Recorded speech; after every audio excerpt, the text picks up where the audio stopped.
Hello there, a very good evening and welcome to another edition of Primetime News on TV1. I'm Charlotte Benedict for the Newsfirst team. And I'm Mariam Dinamijaya. Before we head on to our stories in detail, here's a look at your headlines for tonight.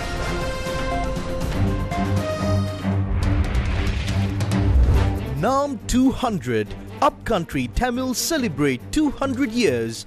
India to launch 10,000-unit housing project. Indian Finance Minister visits Trincomalee. A devious plan to destroy NMRA documents. Multiple sectors protest against unjust taxes and call for salary hike. Special commodity levy on imported sugar increased from 25 cents to 50 rupees per kilogram. Namal Rajapaksa acquitted from the Gower's money laundering case. NAM 200, a grand celebration to mark 200 years since Indian origin Tamils arrived in Sri Lanka, took place at the Sugatadasa Indoor Stadium in Colombo. Now, this event was attended by President Ranil Wickremesinghe and Indian Finance Minister Nirmala Sitharaman.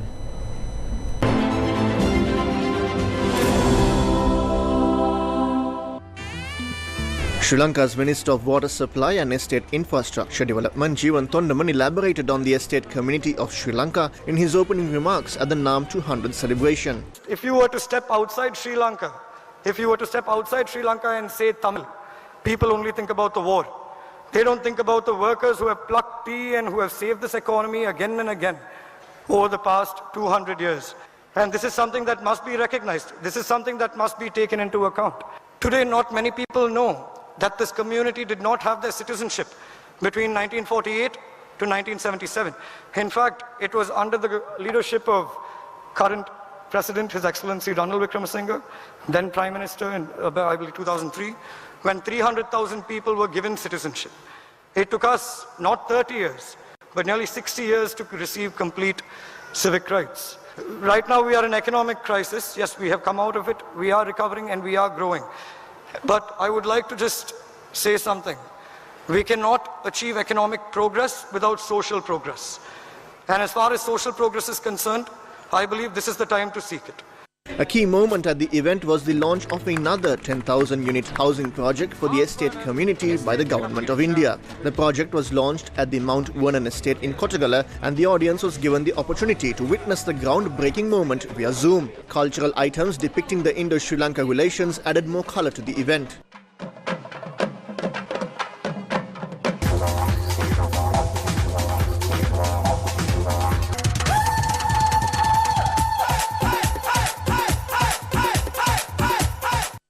We are laying the foundation stone for the construction of the first lot of 10,000 houses under phase 4 of the project today and as part of the NAM 200.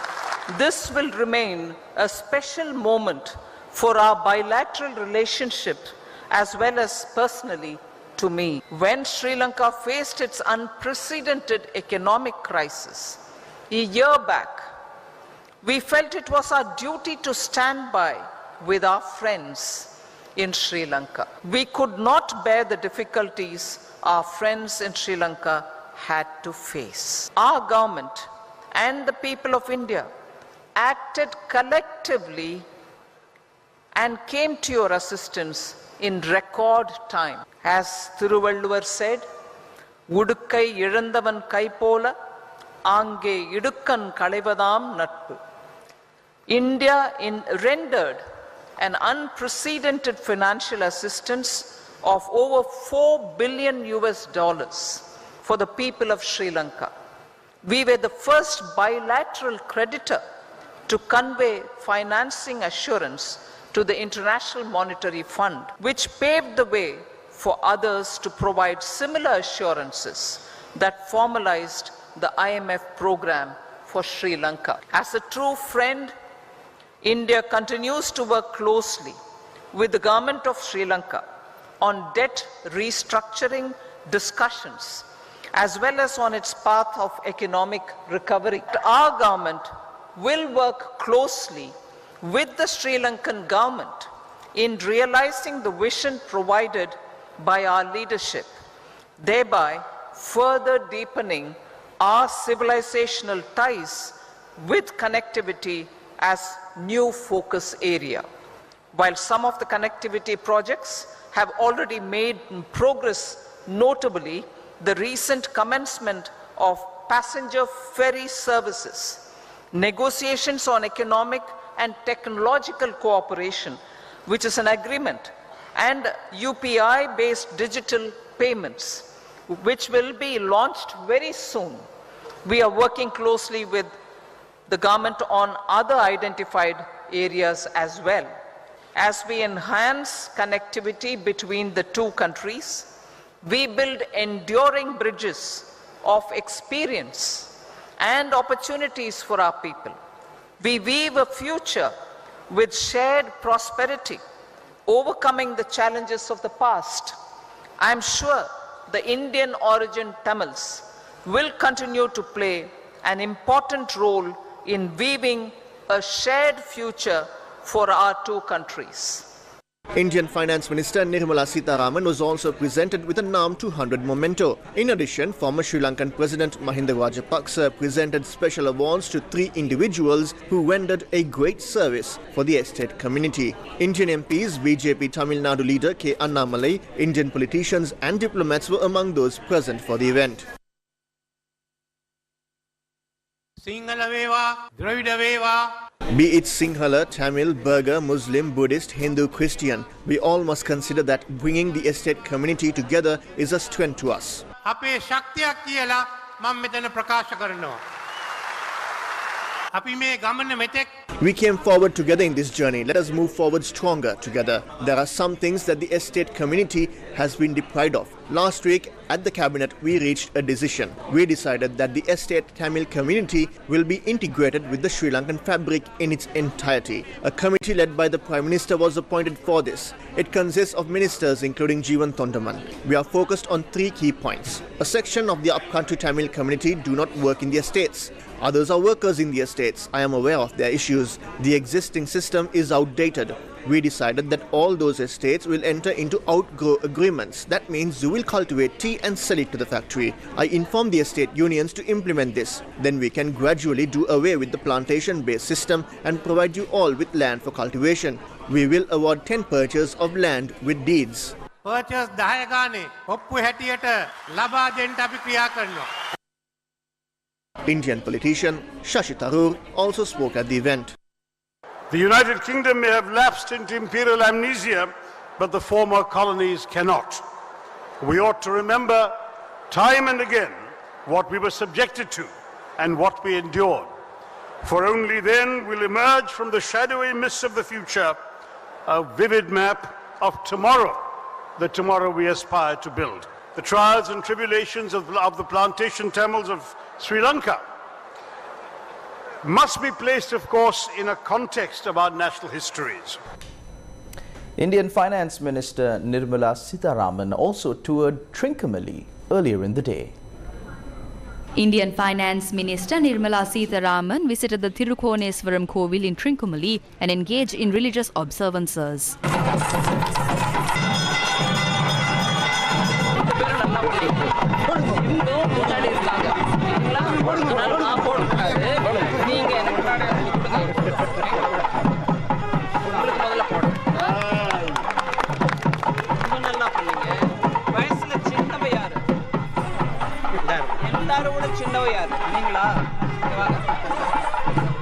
நீங்க எடுத்துக்கங்க அடுத்த மாதிரி சரியா நல்லா dance பண்றீங்க நீங்க எல்லாரும்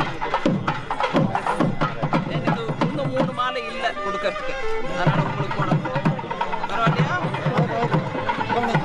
ஈழ நாட்டு சைவ மக்கள் ரொம்ப கஷ்டப்பட்டு கவலைப்பட்டு இருக்கிறாங்க. இந்த கோயிலை நீங்கள் இந்திய அரசாங்கம் கட்டித்தரணும். திருக்கேதீஸ்வரத்தை எப்படி கருங்கல்லால கட்டி தந்தீங்களோ அதே போல இந்த கோயிலை காப்பாற்றுவோம். இதான் தொன்மை வாய்ந்த கோயில். நன்றி நன்றி நன்றி. Thereafter, the Indian Finance Ministry inaugurated a branch of the State Bank of India in Trincomalee.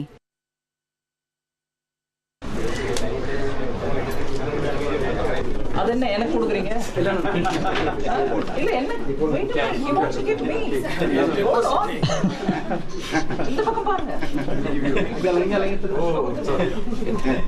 என்னது array you removing all the fun எனக்கு என்ன கொடுக்குறீங்க cash இல்ல இதுல என்ன இருக்குது பணம் என்ன பணம் பேங்க்ல டெபாசிட் பண்ண போறீங்க எங்க இருந்து வந்துச்சு பணம் உங்களோட தொழில்ல இருந்து வந்துச்சு என்ன தொழில் பண்றீங்க வெட்டிங் ஹால் வச்சிருக்கீங்களா எத்தனை வருஷமா இருக்கு 25 வருஷம் அதனால தான் இப்படி வருது பணம் ரொம்ப சந்தோஷம் நல்லா இருங்க இத முதல்ல வாங்கிக்கங்க வாங்கிட்டீங்களா இப்போ அத கொடுங்க அவங்களுக்கு Thereafter, the Indian Finance Minister toured the Lanka IOC premises in Trincomalee. She also planted a tree sapling to mark her visit.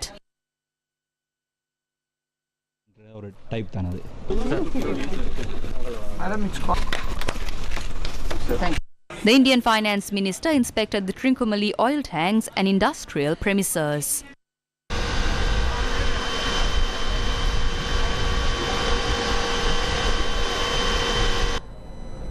Multiple trade unions are engaging in protests and other trade union measures ahead of the budget presentation, which is to take place on the 13th of this month. Now, university teachers launched a token strike, while doctors of the Uva province also went on strike.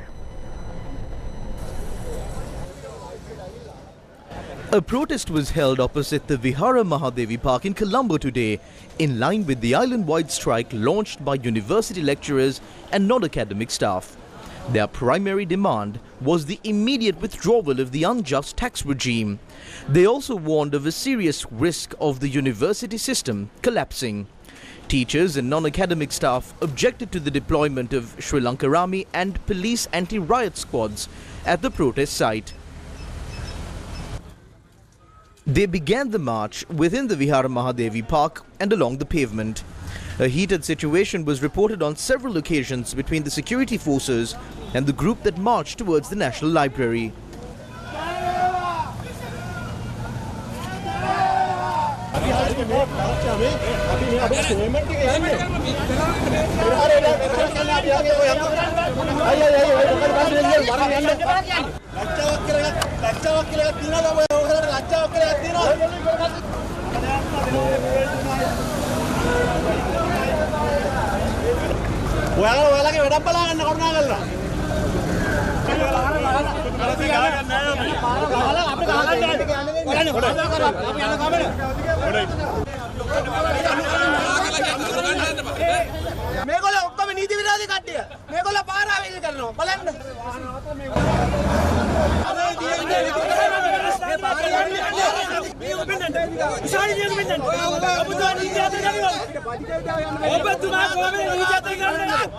Thereafter, the university teachers and non-academic staff protested opposite the National Library.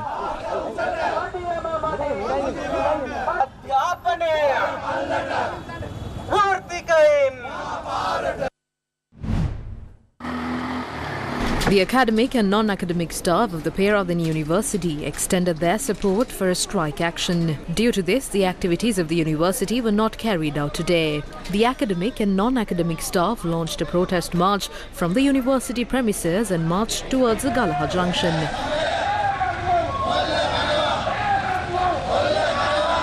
The police informed the group to stop the protest, but the protesters did not comply.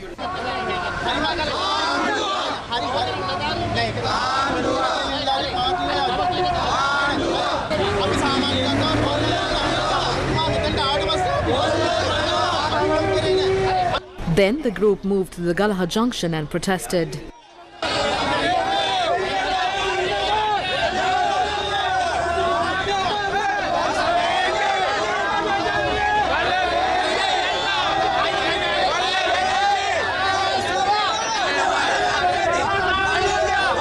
In the name of free education, 17 universities were introduced in this country. We are launching this strike action to protect the national university system that is suffering due to the lack of provision for studies, as well as the shortage of teachers and non-academic staff. If we don't get a fair solution, we hope to take strict measures in the future. The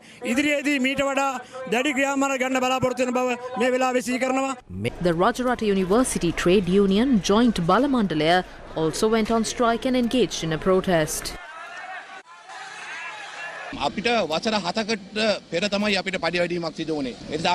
We had a salary increase 7 years ago. Therefore, we hope for a salary increase of 20,000 rupees from the upcoming budget. If we don't get a pay rise on Sunday, we will go on a longer strike.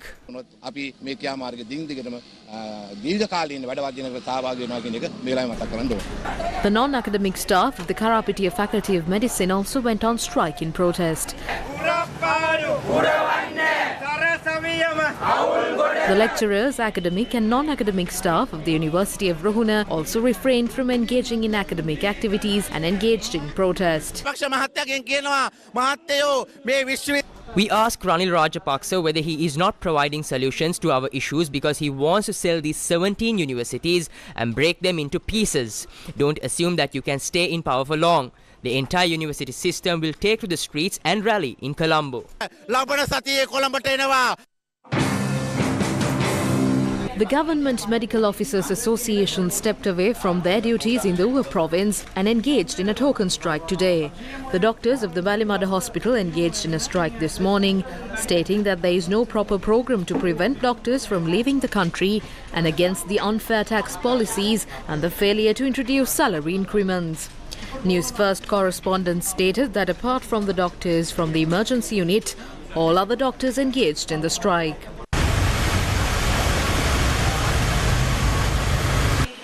This was the situation at the Badulla Teaching Hospital due to the doctors' strike. The doctors engaged in a protest opposite the Badulla Teaching Hospital. The protesters demanded that their requests be fulfilled immediately before further trade union action is taken.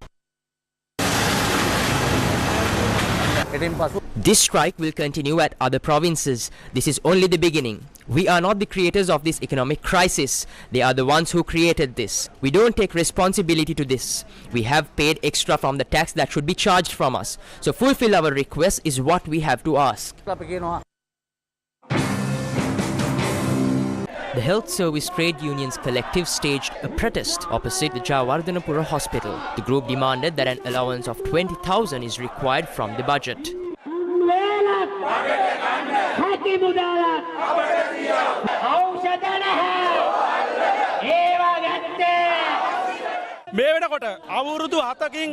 There has been no salary increment in 7 years. The tax burden has increased and the prices of electricity, water and communication has also increased. The prices of essential commodities have also increased. The cost for transportation has increased. After paying the bills, the public sector employees are left with absolutely nothing. This is a serious situation. The situation will reach a level where the public sector workers will not be able to report to work. We would like to inform the government not to try to dodge these issues in the budget proposal.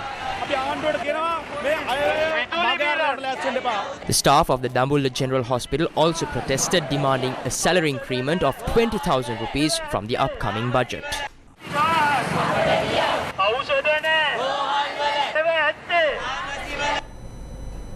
The 73rd anniversary oration of the Central Bank of Sri Lanka was delivered by former IMF Director Shamini Kure. The way forward, price stability and prosperity need good governance was the highlight of the oration. Tax cuts during the previous government had reduced our tax ratio from almost 11% of GDP in 2019 to a mere 7.5% of GDP on average in 2020-21.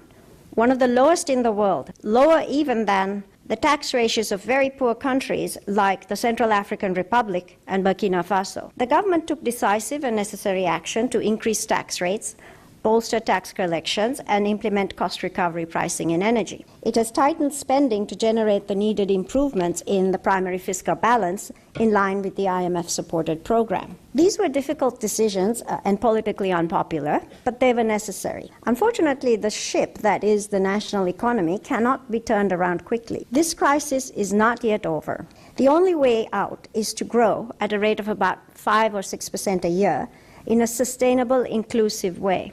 Without such growth, we cannot escape our high debt burden even after a successful restructuring. And because the debt burden lies with the public sector will need to contract, not just this year, but also in the decade ahead. So growth will need to come from the private sector and be export-oriented given our foreign exchange needs. There is simply no other option. Central Bank Governor Dr. Nandalal Veerasinghe also spoke at the event. When governments are transparent and accountable, they build trust among investors, which further promotes economic prosperity. In a sense, price stability and prosperity thrive in an environment where good governance provides the necessary checks and balances to create a robust and sustainable economic system. Amidst its worst economic crisis, Sri Lanka embarked on an ambitious journey to implement many of the reforms needed to instill good governance. Do you remember the NMRA data wipe? The information of the National Medicines Regulatory Authority on the government cloud was wiped clean. The investigations into this incident has not yet been concluded. The NMRA is once again in the line of fire, and this time for importing substandard medicine. It is against such a backdrop that information is being uncovered of a large amount of documents of the NMRA being destroyed. The Society of Government Pharmacists has accused the CEO of the National Medicines Regulatory Authority, Dr. Vijit Gunasekara, of shredding documents belonging to the NMRA. The Society of Government Pharmacists alleged that he had personally visited the premises of the NMRA at night yesterday and the day before and shredded these documents. The CEO has been misusing his signature and his seal. He has issued letters cancelling registration. The CEO has not resigned even though the newly appointed health minister has informed him to. The CEO is remaining at this institution and he is destroying controversial documents using paper cutters. CEO Vijit Gunasekara is one of the officials on whom a travel ban was imposed. He is still roaming free. We heard that he came here at 6:30 p.m. yesterday. What duties does the CEO have at 6:30 in the night? He had kept the doors closed until 8 or 9 p.m. We heard that an assistant had taken out documents that were locked in a cupboard and they were destroying this using paper cutters. And we heard that the bundles were sent out from his office. This is the evidence. There are similar bundles on this side of the institution and the administrative building on the other side. CEO of the NMRA, Dr. Vijit Gunasekara, is facing these allegations at a time when a CID investigation is underway relating into the incident where the NMRA had accepted fake human immunoglobulin vaccines. The Maliga Kanda Magistrates Court had issued a travel ban on Dr. Gunasekara, while the owner of the company that supplied the fake human immunoglobulin had been arrested.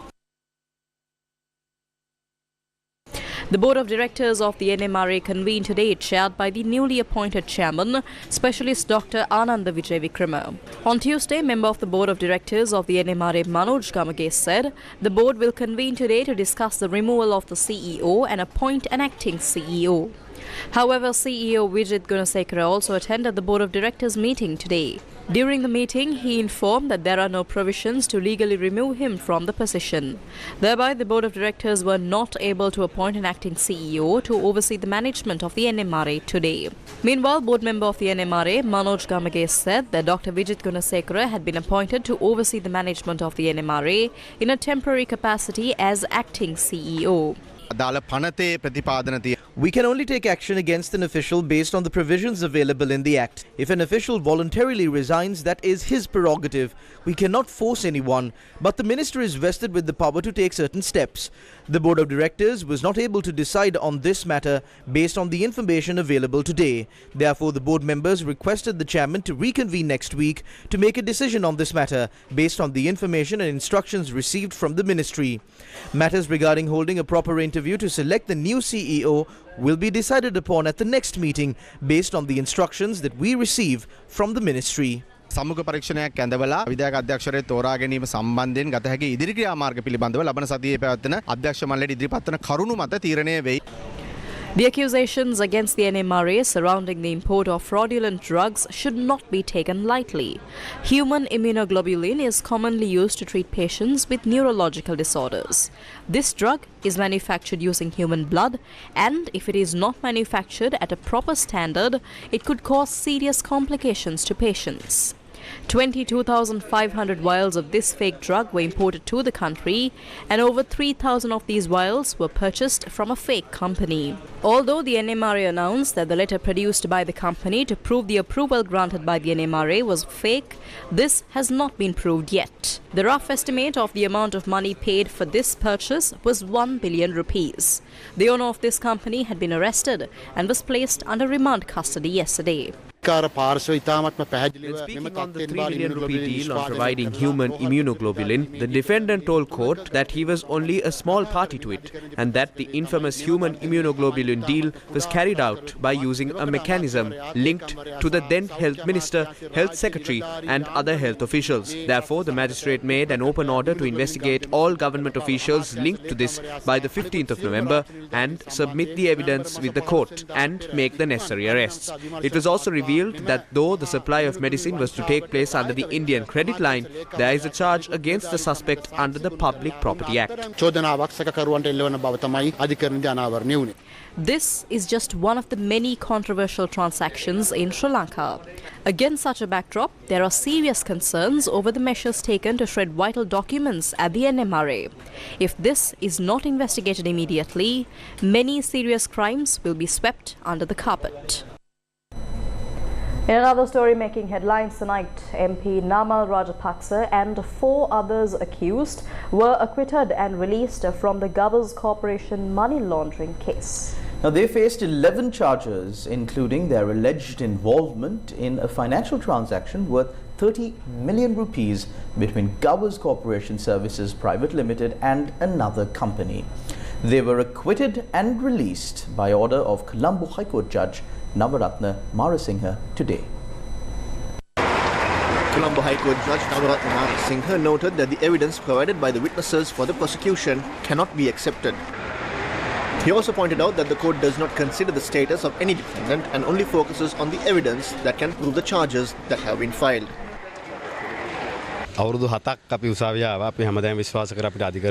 We appeared before court for 7 years. We believed we will receive justice through court.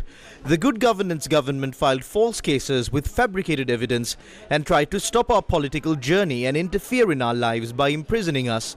However, I believe we have received justice. Graduates, lawyers and several other professionals were also named in the case. A majority of them are girls and various rumors were circulated regarding them. Their education and family lives were disrupted. However, they faced this case fearlessly because they believe that they will receive justice. Regardless of which party comes to power, you cannot file false cases and engage in mudslinging to secure power. I request the police to implement the law in the proper manner, regardless of which government is in power, to avoid any issues. We were acquitted by court and we believe that we will receive justice in the future as well through the independent judiciary. We should all work towards it.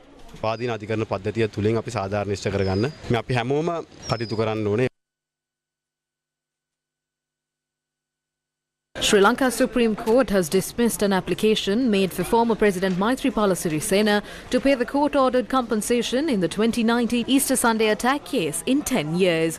The request was dismissed by a 7-judge bench of the Supreme Court.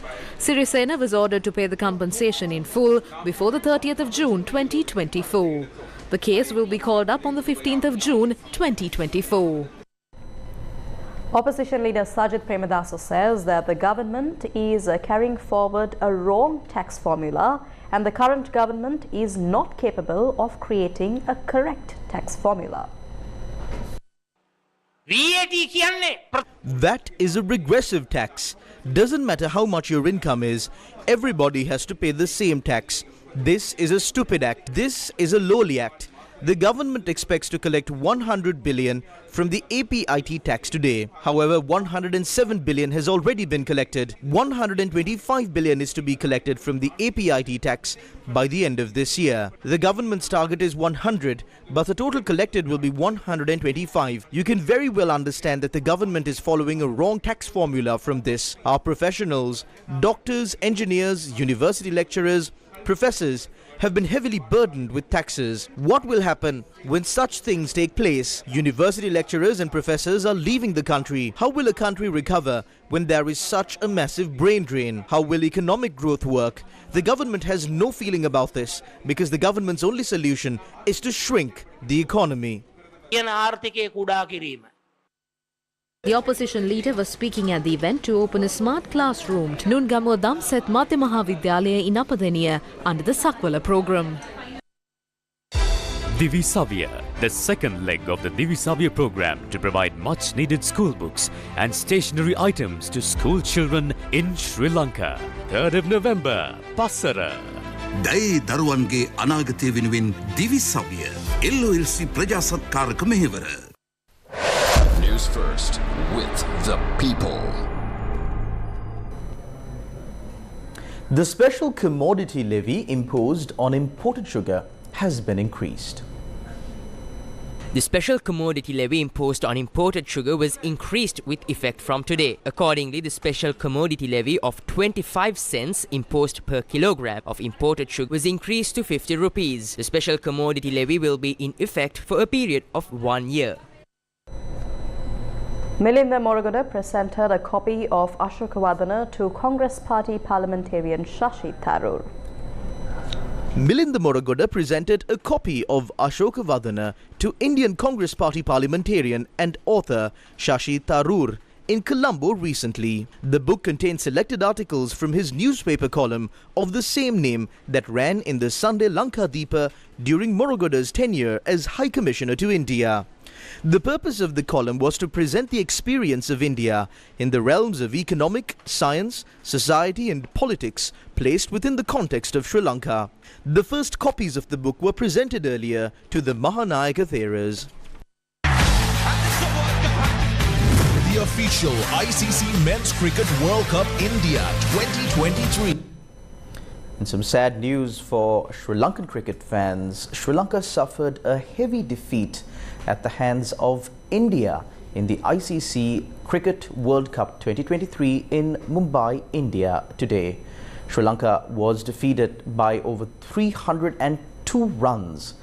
Now, cricket fans can watch and listen to all the action of the Cricket World Cup via the MTV MBC networks, the official local broadcast rights holder of the tournament.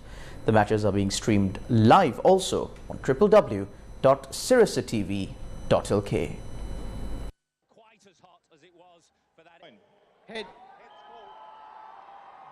Bowling part and batting part. Hosts India took on Sri Lanka in match number 33 of the ICC Cricket World Cup 2023. Sri Lanka, winning the toss, invited India to bat first. India posted a mammoth total of 357 runs for the loss of 8 wickets at the end of their 50 overs. Opener Shubman Gill, Virat Kohli and Shreyas Iyer were the pick of the batsmen, scoring 92, 88 and 82 runs respectively. Sri Lanka in reply were bowled out for just 55 runs in 19.4 overs, with Mohammad Shami picking 5 wickets for just 18 runs of 5 overs.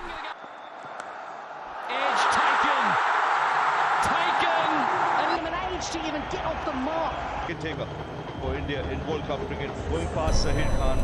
And that's a wrap of Primetime News on TV1 for tonight. Thank you very much for watching. Good night.